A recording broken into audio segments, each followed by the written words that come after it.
Hello friends, welcome to my another video. Today our topic is insects reproductive systems कि insects reproduce कैसे करते हैं। जैसे कि मैंने डेफिनेशन लिखी हुई है, the reproduction या the reproductive organs of the insects are similar in structure and function to those vertebrates. Both type of gametes are haploid and unicellular. Both egg are larger in volume than sperm. ठीक है, तो ये क्या चीज़ है, जो ये reproductive system है या रिप्रोडक्शन है, एक ऐसा प्रोसेस है जो किसी भी ऑर्गेनिज्म को हेल्प करता है। किस चीज़ में हेल्प करता है? रिप्रोड्यूस करने में या अपने जैसे ऑर्गेनिज्म को बनाने में, और वो ऑर्गेनिज्म को बनाने में क्या करता है? हेल्प करता है। अच्छा, एक चीज़ और है कि ये ऑर्गेनिज्म का बनना ज़रूरी क्यों है। ठीक है, जब ये रिप्रोडक्शन हमने पढ़ा कि क्या बताया कि रिप्रोडक्टिव सिस्टम या रिप्रोडक्शन क्या है कि नए ऑर्गेनिज्म को बनाने में हेल्प करना, तो ये ऑर्गेनिज्म ज़रूरी क्यों है? क्योंकि इसी ऑर्गेनिज्म से ही वो इस प्लेनेट पर सरवाइव करने में हेल्प करेंगे। ठीक है, सो मतलब ये है कि रिप्रोडक्टिव सिस्टम का कि जो ये रिप्रोडक्टिव सिस्टम है, ये किसी भी ऑर्गेनिज्म को इस प्लेनेट पर सरवाइव या एग्जिस्ट करने में हेल्प करते हैं। तो वी नो दैट कि मैमल्स में हमने देखा है कि मैमल्स में मोस्टली जो मेल और फीमेल सेक्सेस होते हैं वो सेपरेट होते हैं। ठीक है, तो इसको हम यूनिसेक्सुअल भी कहते हैं। अच्छा, सेपरेट होना मतलब कि मेल और फीमेल अलग अलग में मिलते हैं, मेल अलग होगा और फीमेल अलग होगा। ठीक है, इसलिए इनको यूनिसेक्सुअल भी कहते हैं। ठीक है, अब बॉडी पर एक सेक्स ऑर्गन का या एक गोनेट का प्रेजेंट होना, यानी मेल और फीमेल बॉडी का अलग अलग होना ही क्या कहलाता है? यूनिसेक्सुअल कहलाता है। और इस कंडीशन को डायसियस भी बोलते हैं। क्या बोलते हैं? डायसियस भी बोलते हैं कि ये डायसियस है नेचर में। मतलब कि जो दो बॉडीज का प्रेजेंट होना, मेल और फीमेल का प्रेजेंट होना, डायसियस कहलाता है। ठीक है, क्या कहलाता है? DICEOUS, dioecious, nature. ठीक है, ये समझ में आया। अब क्या है? डायसियस या यूनिसेक्सुअल, अगर हम दो वर्ड बोले कि डायसियस भी बोल रहे हैं और हम यूनिसेक्सुअल भी बोल रहे हैं। ठीक है, तो ये दोनों ना एक ही हैं।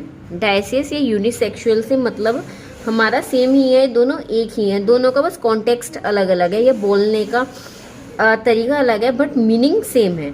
ऐसा नहीं है कि सभी इंसेक्ट्स में मेल और फीमेल सेक्सेस अलग अलग ही होते हैं। जरूरी नहीं है कि मेल और फीमेल अलग अलग ही हों। ठीक है, सभी इंसेक्ट्स में जरूरी नहीं है ये चीज़। मतलब जो मोस्टली इंसेक्ट्स है उसमें ये चीज़ पाई जाती है, लेकिन कुछ इंसेक्ट्स कैसे होते हैं? हर्मोफ्रोडाइट होते हैं। क्या होते हैं? हर्मोफ्रोडाइट होती है। ठीक है, लेकिन कुछ ऑर्गेनिज्म या कुछ जो और इंसेक्ट्स हैं वे क्या होते हैं? गायनेंड्रोमस, ड्रोमोर्फस बोलेंगे। ठीक है, मोर्फस।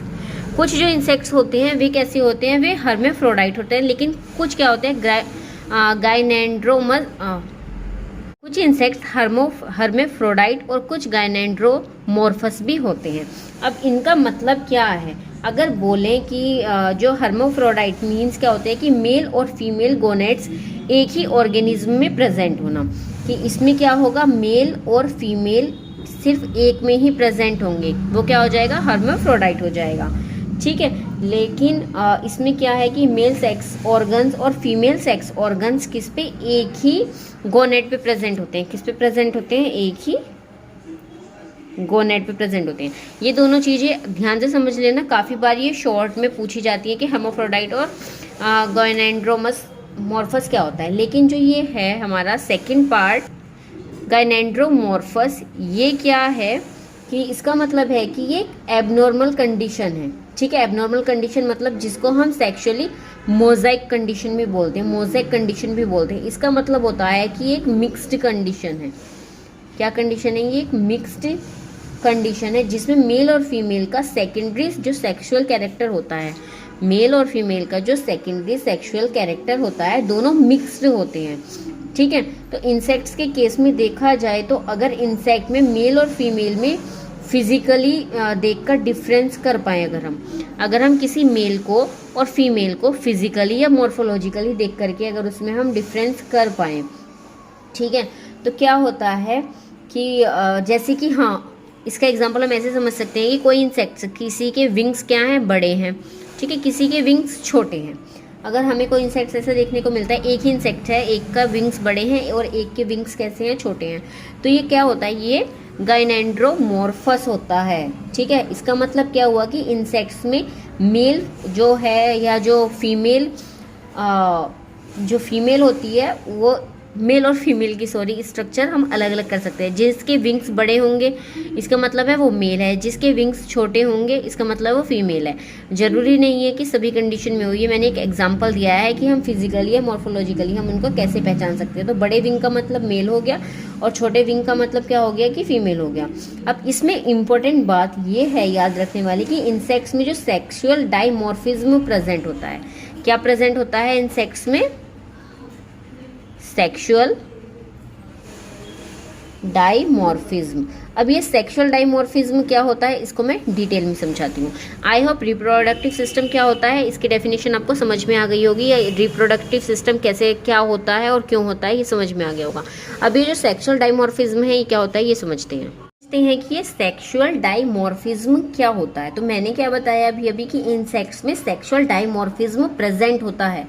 तो सेक्सुअल डाइमॉर्फिज्म का मतलब क्या है, पहले मैं एक डेफिनेशन बोलती हूँ, उससे आपको थोड़ा सा क्लियर होगा। Sexual dimorphism is commonly present in the insects which means these is the difference between male and female morphologically. जैसे मैंने भी समझाया आपको विंग्स वाले एग्जांपल से कि हम किसी इंसेक्ट्स को फिजिकली या मॉर्फोलॉजिकली पहचान सकते हैं। जिसके विंग्स बड़े हैं वो मेल है, जिसके विंग्स छोटे हैं वो फीमेल है।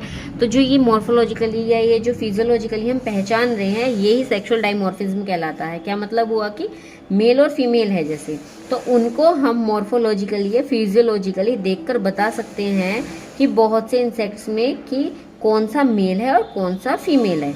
सभी में नहीं लेकिन काफ़ी इंसेक्ट्स में ऐसे बता सकते हैं। अब देखते हैं कि जो ये रिप्रोडक्टिव सिस्टम है वो किन किन चीज़ों से मिलकर के बना हुआ है। तो जो रिप्रोडक्टिव सिस्टम है ये किससे मिलकर के, बेसिकली ये 3 कंपोनेंट से मिलकर के बना हुआ है। जो रिप्रोडक्टिव सिस्टम है ये 3 कंपोनेंट से मिलकर के बना हुआ है, first, second and third. First में आते हैं इसमें ऑर्गन्स, ठीक है, कि कौन कौन से ऑर्गन्स इसमें पार्ट ले रहे हैं किसमें, रिप्रोडक्टिव सिस्टम में। सेकंड में आता है इसमें सीक्रेटरी ग्लैंड्स, कि इनमें से कौन कौन सी ग्लैंड्स सीक्रेट हो रही हैं। एंड थर्ड एंड लास्ट आता है इसमें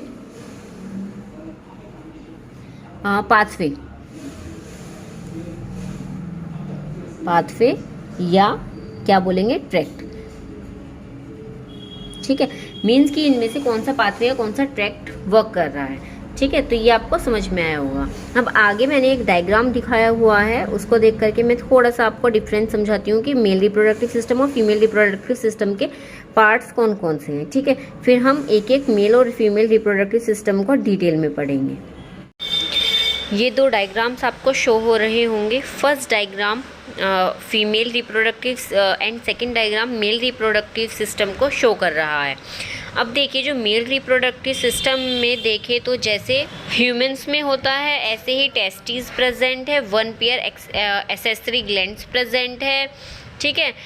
वैसे डिफरेंशिया प्रेजेंट है, वेसल्स प्रेजेंट है। सेम ऐसे ही सिमिलर हो गया ना जैसे ह्यूमंस के मेल रिप्रोडक्टिव सिस्टम में होता है, ठीक है।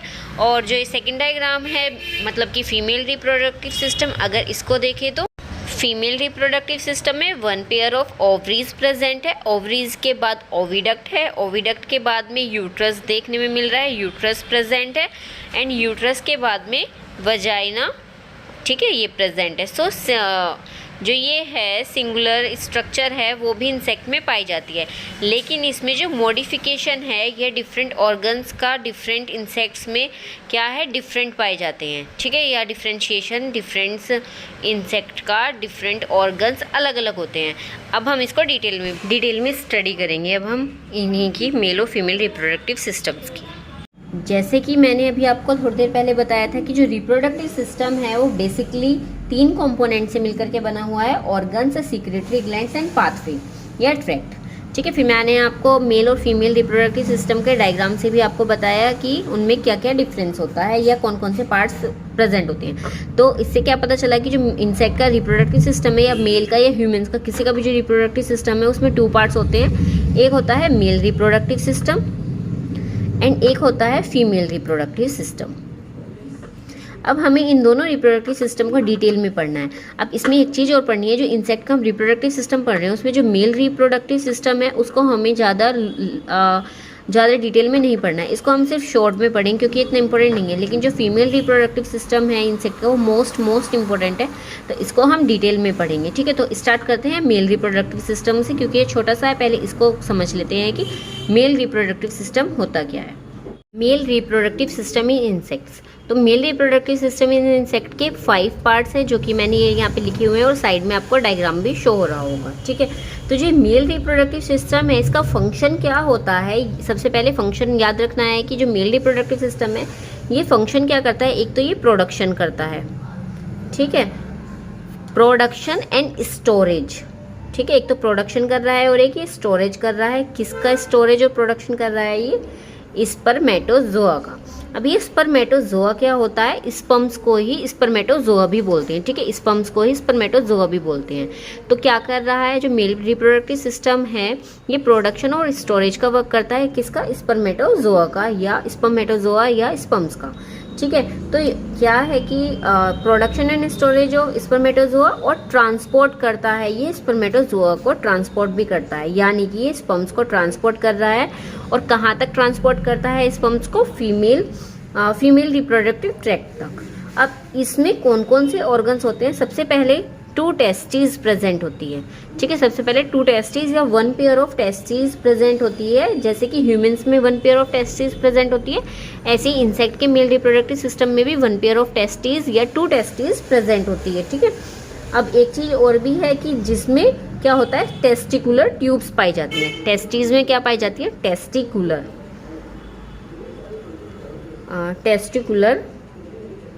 ट्यूब्स प्रेजेंट होती है। ठीक है, अभी जो टेस्टिकुलर ट्यूब से आगे जिसको हम फॉलिकल भी कहते हैं, चलो ये तो नाम नहीं सुना होगा लेकिन आपने फॉलिकल तो नाम सुना होगा, तो इन्हीं को क्या बोलते हैं, फॉलिकल भी कहते हैं।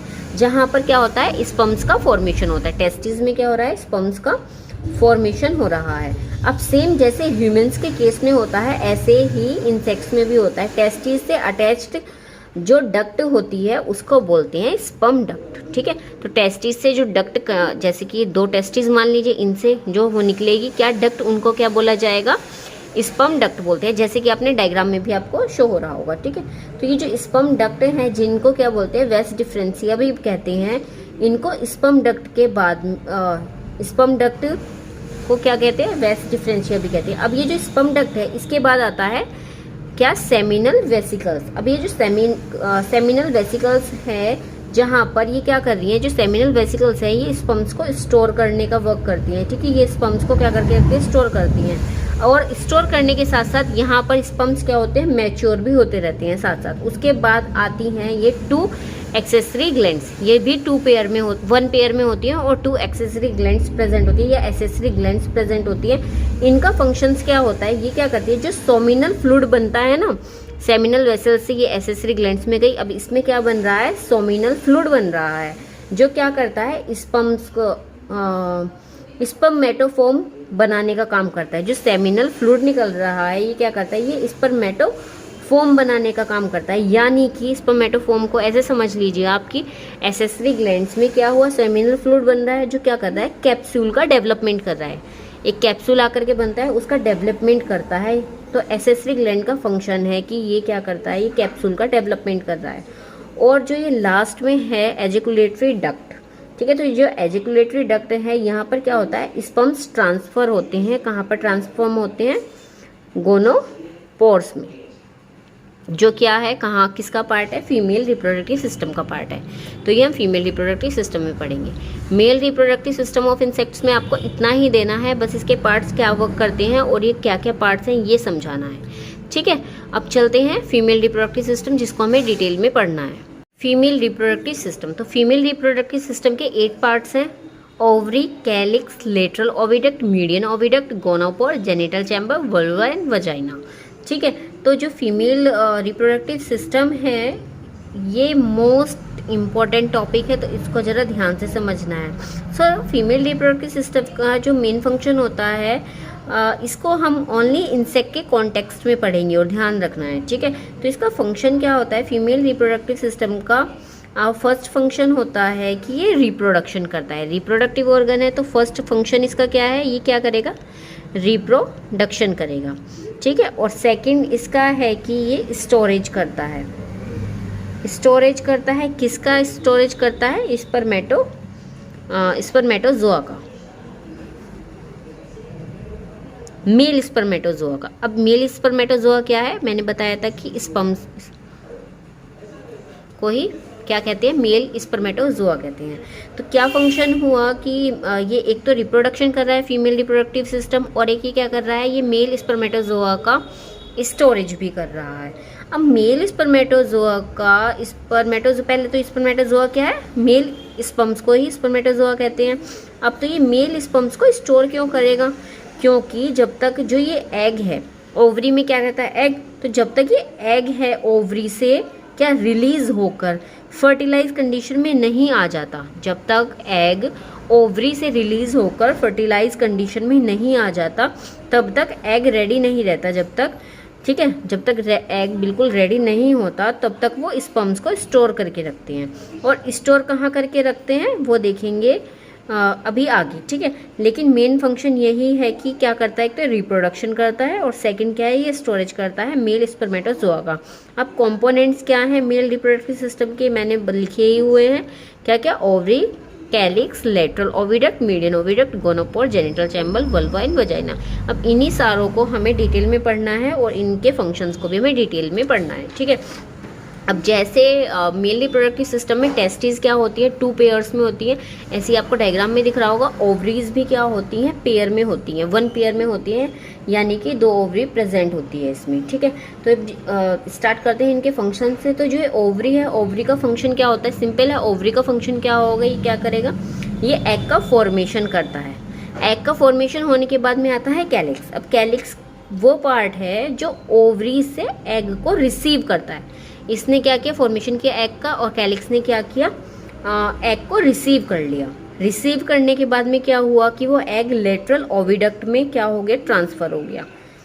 जैसे ही कैलिक्स एग को रिसीव कर लेगी वो उसको आगे ट्रांसफर कर देगी किसमें, लेटरल ओविडक्ट में, ठीक है। अब ये जो लेटरल ओविडक्ट है ये भी क्या होती है, 2 होती हैं।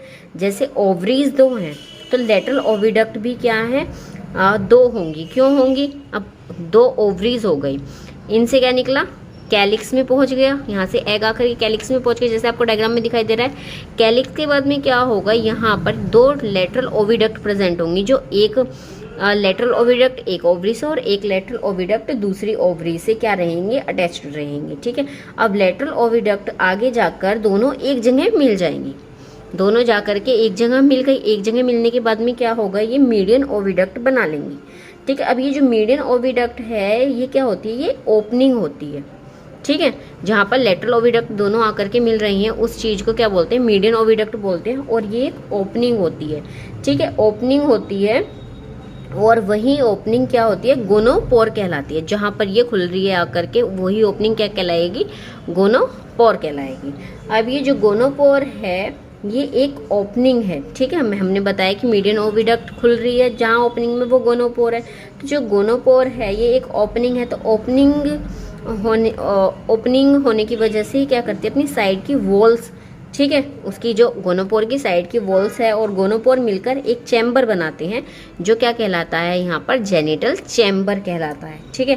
तो क्या हुआ, गोनोपोर और उसकी साइड की वॉल्स जो थी, गोनोपोर उसकी जो साइड की वॉल्स थी वे मिलकर के क्या बनाया उन्होंने, जेनिटल चैम्बर बनाया।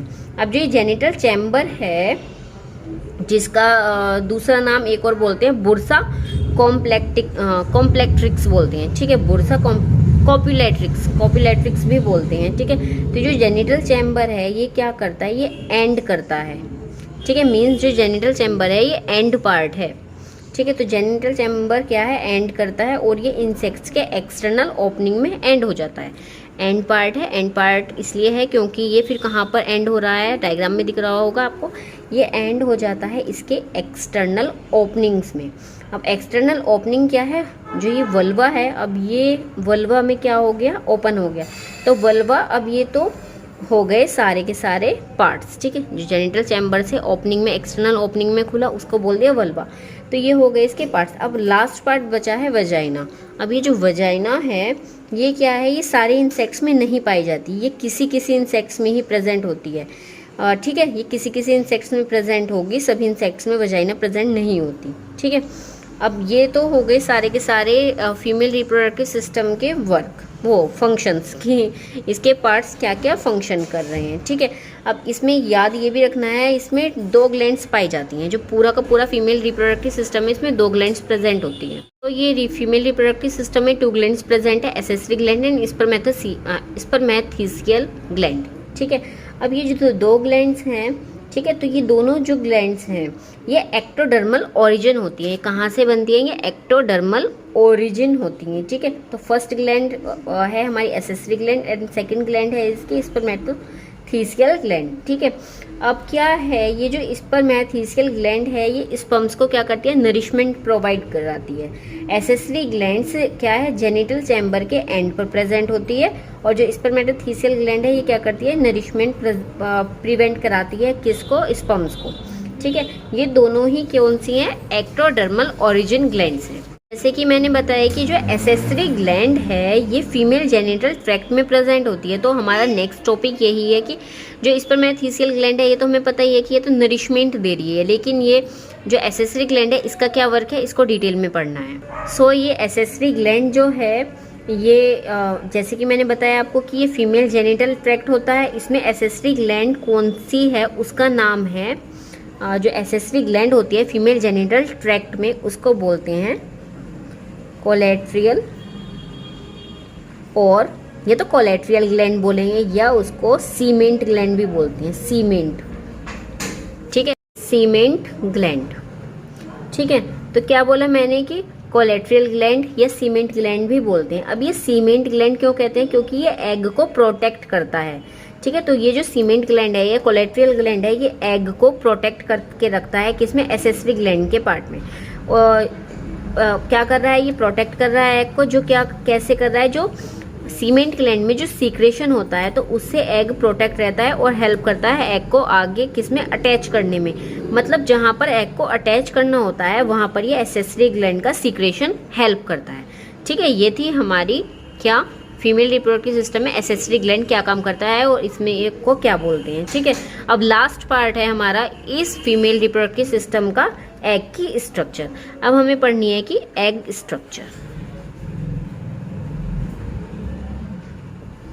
फीमेल रिप्रोडक्टिव सिस्टम का लास्ट पार्ट है एग स्ट्रक्चर, ठीक है। तो मैंने एग की स्ट्रक्चर बनाई हुई है, पहले देख लीजिए कि जो एग की स्ट्रक्चर है वो 4 पार्ट से मिलकर के बना हुई होती है। फर्स्ट पार्ट है कोरियन, सेकेंड है विटेलाइन मेम्ब्रेन, थर्ड है माइक्रोफाइल एंड लास्ट है पेरिप्लाज्म विद योक। अब सबसे पहले ये योक समझ लेते हैं। जैसे कि हमें पता है कि किसी भी अंडे का जो लिक्विड सब्सटेंस होता है, ठीक है, वो क्या कहलाता है, वो योक कहलाता है, ठीक है।